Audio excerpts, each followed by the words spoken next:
அவுதுல்லாஹி ஷைத்தானிர் ரஜீம். பிஸ்மில்லாஹிர் ரஹ்மானிர் ரஹீம்.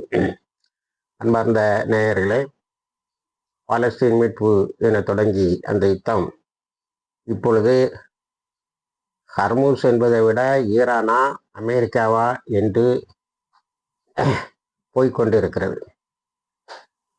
இதில் சில தகவல்கள், அதாவது யுஎஸ்எஸ் அப்ரஹாம் லிங்கன் இப்போ ஹர்மூஸ் பிளாக்கேடு என்று சொல்லக்கூடிய ஈரானுடைய முற்றுகை என்று சொல்ல வேண்டும். ஹர்மூஸை பெரிய அளவில் அதனால் தடுக்க முடியவில்லை.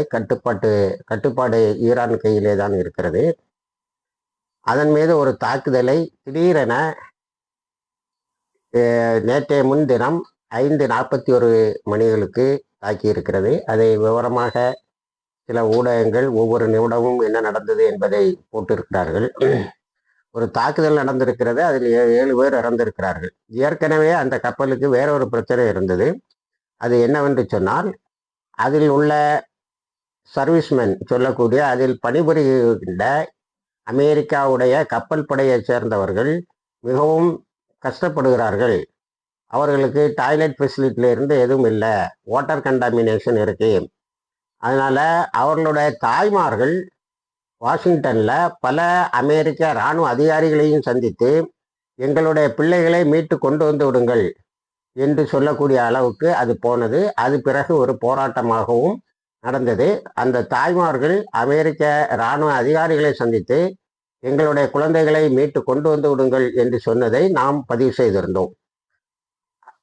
அதன் பிறகு நேற்று ஒரு 6 பேர் வேறு காரணங்களுக்காக இறந்திருக்கிறார்கள். இதனால் யுஎஸ்எஸ் அப்ரஹாம் லிங்கன் அடி வாங்கிவிட்டு தப்பித்து ஓடுகிறேன் என்று சொல்லாமல், USS Abraham Lincoln is replaced by USS George Washington. Abraham Lincoln போய் அதுக்கு முன்னாடி அமெரிக்காவை உருவாக்கிய ஜார்ஜ் வாஷிங்டன் பேரில் உள்ள மிகப்பெரிய கப்பல் அங்கே வந்திருக்கு. இதெல்லாம் கப்பல்னு சொல்லோட ஒரு தீவு. அந்த தீவில் எல்லா விதமான படைக்கலன்களும் இருக்கும். இப்போ ஹூத்திஸ்ட ஒர்க்கு அப்ரஹாம் லிங்கன் அடி வாங்கி போய் அது ஓரளவுக்கு ரிப்பேர் பண்ணிட்டு வந்தாங்க. இப்போ திரும்ப ஈரான் அடி வாங்கிட்டு அது திரும்ப போயிருக்கு. அடுத்தது இப்போ யுஎஸ்எஸ் ஜார்ஜ் வாஷிங்டன் வந்திருக்கு. அதுவும் அடி வாங்கிட்டு போகலாம். ஏற்கனவே இதுவும் ஒரு தடவை ஹூத்திஸ்ட அடி வாங்கிட்டு போன கப்பல் தான். அடுத்தால ட்ரம்ப் திடீர்னு ஹர்மூஸ் எங்க கட்டுப்பாட்டில் தான் இருக்கிறது என்பதை சொல்லி இருக்கிறார்.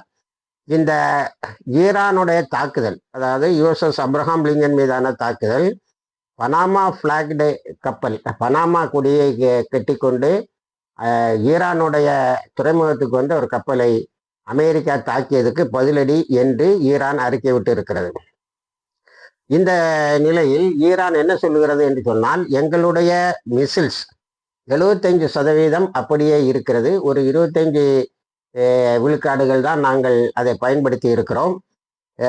எங்களுடைய யுத்த திட்டம் என்று வருகின்ற போது நாங்கள் இதை ட்ரம்ப் பதவி இழந்து அடுத்த பிரசிடென்ட் வருவது வரைக்கும் தொடர்வது என முடிவு செய்திருக்கிறோம். அதாவது ஏறத்தாழ 2028 அங்கே எலெக்ஷன் வரணும். 29 வரைக்கும் நாங்கள் திட்டமிட்டு இருக்கிறோம்.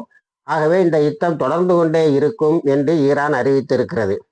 இதை பார்க்கின்ற போது இன்னொரு 2 வருடத்துக்கு, இது 2 அல்லது 3 வருடத்துக்கு இந்த போர் தொடரும் என எதிர்பார்க்கப்படுகிறது. அடுத்தது, நேற்று அமெரிக்காவினுடைய பென்டகன் இந்த யுத்தத்தில் $21 ட்ரில்லியன் செலவழித்ததாக சொல்லுகிறது.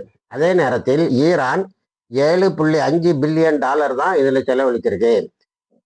அதனால அமெரிக்கா மிகப்பெரிய நஷ்டத்தில் இருக்கிறது, மிகப்பெரிய இழப்பில் இருக்கிறது. ஏற்கனவே மிசில் தீர்ந்து போச்சு, இப்போ பொருளாதாரமும் நசுவடைகிறது என்பதுதான். ஆனால் இந்த தாலிபான்கள் யுத்தம் பண்ண மாதிரி 20 வருஷத்துக்கு பிளான் பண்ணுவாங்க போல தெரியுது. இப்போதைக்கு நாங்கள் ஒரு 3 வருஷத்துக்கு தொடர்ந்து சண்டையிடுவோம், அதற்கு நாங்கள் தயாராக இருக்கிறோம் என்று அறிவித்திருக்கிறார்கள். அடுத்து நாம் காசாவுக்கு வந்தால், காசால உள்ள பிளானை 2 நாளைக்கு முன்னாடி நம்ம ஹிந்து பத்திரிகையில் ஒரு எடிட்டோரியல் என்ன சொல்லுதுன்னா, காசால ஒரு ரியல் எஸ்டேட் பிளான் தான் ஆக்சுவலாக இருக்குதுங்கிறத அது சூசகமாக தெரிவித்திருக்கிறது. காசாவுடைய பிளானை இஸ்ரேலு, அதாவது பீஸ் பிளானை இஸ்ரேல் நிராகரிச்சுட்டு அப்படின்னு சொல்வது பெருசாக பேசப்படுகிறது. காசால அவ்வளோ அழிவுகளையும் கூட்டுப்படுகொலைகளையும் 1034 நாட்களாக கூட்டுப்படுகொலைகளையும் செய்து கொண்டு இருப்பது இஸ்ரேல். நேற்று கூட 2 பேர் ஷஹீதாக இருக்கிறார்கள் காசாவில் இஸ்ரேலுடைய தாக்குதலால். ஆக அதனால் இஸ்ரேல் ஒத்துக்கிட்ட ஒரு பிளான் தான் காசால ஈடுபடும்னா அது நடக்க முடியாத ஒரு செயலாகத்தான் இருக்கும். ஆனால் இஸ்ரேல் ஹட்ஸ் இஸ்ரேலுடைய இராணுவ அமைச்சர் என்ன சொல்லியிருக்கிறார் என்று சொன்னால், நாங்கள் காசாவில் இருந்தோ லெபனானில் இருந்தோ சிரியாவில் இருந்தோ பின்வாங்க மாட்டோம். நாங்கள் அங்கே தங்குவதற்காகத்தான், அங்கே பெர்மனண்டாக இருப்பதற்காகத்தான் இந்த வேலைகள் நடைபெறுகிறது என்று. இப்போ இஸ்ரேல் இதை தட்டி கழிப்பது இஸ்ரேலுடைய அழிவுக்குத்தான் என்று பல பத்திரிகைகளும் செய்திகளை சொன்னாலும், காசாவுக்கு இப்பொழுது தேவைப்படுவது ஈரானுடைய உதவிதான் என்பதையும் எல்லா பத்திரிகைகளும் சுட்டி காட்டுகின்றன. ஆக காசா இப்பொழுது ஒரு பெரிய நெருக்கடிக்குள்ளால் இருக்கிறது. தன்னார்வ குழுக்கள் தான் பெரிய அளவில் உதவி செய்து கொண்டு இருக்கின்றன. இதில் ஊடகங்கள் இன்னொரு வேலை செய்து கொண்டு இருப்பதாக ஒரு பெரிய செய்தி. அது மேட்டான்னு சொல்லக்கூடிய இந்த ஃபேஸ்புக்கு, இன்ஸ்டாகிராம் இதனுடைய பிளாட்ஃபார்ம், அது பாலஸ்தீன் பற்றிய எல்லா செய்திகளையும், அவர்கள் அடக்கப்படுவதும் ஒடுக்கப்படுவதும் கூட்டுப்படுதல்களுக்கு உள்ளாக்கப்படுவதையும் அவர்களுடைய மருத்துவமனையில் ஆம்புலன்ஸ் உட்பட எல்லாம் அளிக்கப்படுவதையும் செய்திகளாக தருவதில்லை. அதை பெரிய அளவில் கட்டுப்படுத்துகின்றது. அதனால இஸ்ரேலுடைய அநியாயங்கள் பெரிய அளவில் பொதுமக்களுக்கு போய் சேராமல் பார்த்து கொள்கின்றன. ஆனால் நம்மளுடைய பத்திரிகைகள் அல் ஜசீரா முதலானவை, அல் மயாதீன், மிடில் ஈஸ்ட் மானிட்டர், சபா நியூஸ், இவங்கெல்லாம் போதுமான அளவுக்கு அந்த செய்தியை உடனுக்குடன் கொண்டு வந்து தருகின்றன. அடுத்தது சவுதி அரேபியாவுக்கும் ஹூத்திஸுக்கும் இடையில் உள்ள சண்டை. அதாவது சவுதி அரேபியா பேக்டு யமன் கவர்மெண்ட்டு தரைவழி தாக்குதலை தொடங்கி இருக்கிறது. ஹூத்திஸ் அதை பயங்கரமாக எதிர்கொண்டு முறியடித்து இருக்கிறார்கள். அடுத்தது சவுதி அரேபியாவில் உள்ள மோக்கா மாரிப் என்கிற 2 இடங்களில் உள்ள 2 துறைமுகங்களில் உள்ள கட்டுமானங்களை ஹூத்திஸ் அடித்து தகர்த்து இருக்கிறார்கள்.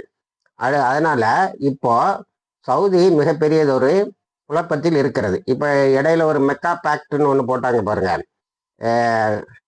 பாகிஸ்தான், துருக்கி, சவுதி அரேபியா, அதை வச்சு எல்லாரும் சரி இதில் 15 பாயிண்ட் இருக்கு, அப்படியாகும் இப்படியாகுன்னு சொன்னாங்க. ஆனால் காசாவை பற்றியோ பாலஸ்தீனை பற்றியோ எதுவும் இல்லை.